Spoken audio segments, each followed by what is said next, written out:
The Plustek ePhoto Z300 demonstrated below-average performance overall.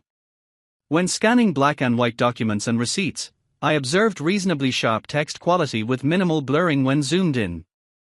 However, the scanning process noticeably lightened all black colors, and all scanning processes are painfully slow compared to the average models on the market.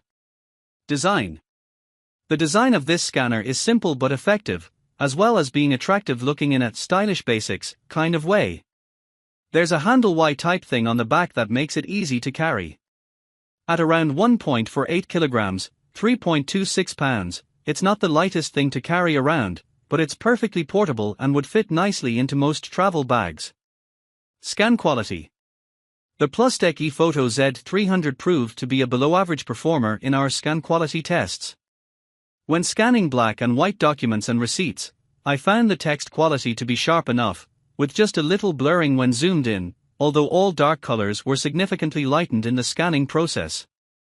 Still, the results were legible and usable. Speed.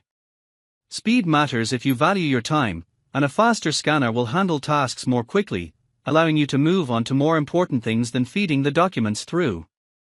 Unfortunately, the Plustek ePhoto Z300 is a very slow scanner. Slow scanning speeds and a lack of automatic double-sided scanning, duplex, will leave you feeding large jobs, one page or photo at a time. Software. Perfect optical character recognition, OCR, simply doesn't exist yet, and while some above-average models we've tested have come exceptionally close, the Plustek ePhoto Z300 is more of an average model. Slow speeds and lower quality scans compared to its peers left our team wanting a lot more from the Plustek ePhoto Z300. As such, I can't recommend this model when there are so many other great options that offer better performance at a similar price point.